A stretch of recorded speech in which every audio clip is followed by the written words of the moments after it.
बुंबाय मल्लुसिन आमजे अरायदासे कि लामा गोजानाव तनिजा फाननाव रहा सबाय सुग्रुप थाइजाखा मारफांबाय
আমরা আগরতলা পৌর নিগমের পূর্ব জোনের পক্ষ থেকে এই অভিযান চালাচ্ছি।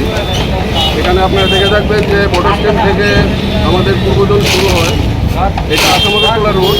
এটার দুই পাশে যে ফুটপাত আছে এই ফুটপাত দখল করে যারা ব্যবসা করছে তাদের লাইসেন্স তাদের অনুমতি নেই।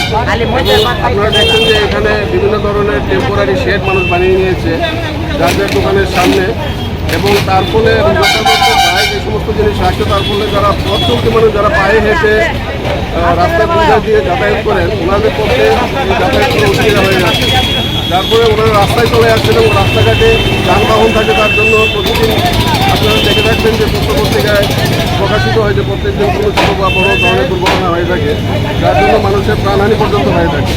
আমরা পৌর নিগমের পক্ষ থেকে আজকে থেকে পার্টিকুলারলি আমরা প্রায়শই এই অভিযান করে থাকি, এবং আজকের থেকে এই বড় স্ট্যান্ড থেকে শুরু করে একদম আসানসোমনি হয়ে চন্দ্রপুর পর্যন্ত যে আসাম আগরতলা রোডের মেইন দুই ধারে যে ব্যবসায়িক প্রতিষ্ঠানগুলো আছে যারা বেআইনিভাবে ফুটপাত দখল করে ব্যবসা করছেন, আমাদের যে অথরিটি আছেন আমাদের মিউনিসিপ্যাল কমিশনার স্যার এবং অনারেবল মেয়র, ওনাদের যে ইনস্ট্রাকশন অনুযায়ী আমরা বেদখল মুক্ত করছি যেন এই ফুটপাথগুলি মানুষের চলাচলের উপযুক্ত হয় এবং যানবাহনের জন্য মানুষের যে দুর্ঘটনা ঘটতে হয় এই ফুটপাথ ছাড়া রাস্তা দিয়ে হাঁটলে সেটার জন্য আমরা কমাতে পারি। তার জন্য আমাদের বিশেষ অভিযান এটা অব্যাহত থাকছে ভবিষ্যতে। আচ্ছা, যাদের টাকা রয়েছে তাদের ক্ষেত্রে কি মানে তারাও তো রাস্তার পাশে দাঁড়িয়ে টাকা রয়েছে তাদেরকে ভ্যান্ডাল লাইসেন্স যদি থাকে সেই ভ্যান্ডাল লাইসেন্সে কয়েকটা শর্ত দেওয়া আছে, যেরকম তাদের টাকা লাগানো থাকতে হবে, তাদের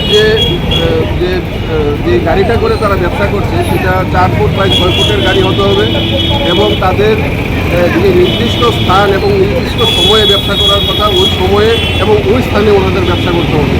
সেই জায়গা থেকে অন্য কোনো জায়গায় যদি তারা ব্যবসা করে থাকেন তাহলে সেটা বেআইনিভাবে ধরে নেওয়া হবে এবং তার এগেইনস্টে অ্যাকশন নেওয়া হবে। এবং রাত্রিবেলা ব্যবসা শেষে তারা সেই গাড়ি যেহেতু টাকা লাগানো আছে তারা নির্দিষ্ট স্থানে তাদের নিরাপদ জায়গায় নিয়ে যাবেন, এবং পরের দিন আবার ওই জায়গায় এসে যেহেতু তাদেরকে ওনাকে ওই জায়গায় কী বলে ব্যবসা করার লাইসেন্স দেওয়া হয়েছে ওই জায়গায় লাইসেন্স করে আবার দিনের শেষে ব্যবসার পরে ওনারা আবার গাড়ি নিয়ে চলে যান। যারা এখনো এরকমভাবে রাস্তার মধ্যে মানে চাল বাড়িয়ে রেখেছে বা যারা দখল করে রেখেছে তাদের উদ্দেশ্যে আপনার মেসেজ কি থাকবে?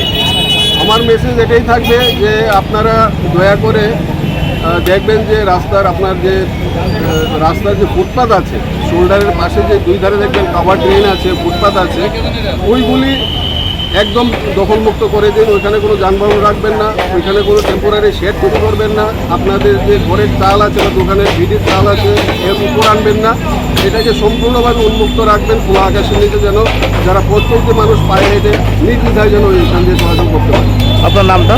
আমার নাম শান্তনু বিকাশ দাস, আমি সহকারী মিউনিসিপ্যাল কমিশনার ইউটিউব।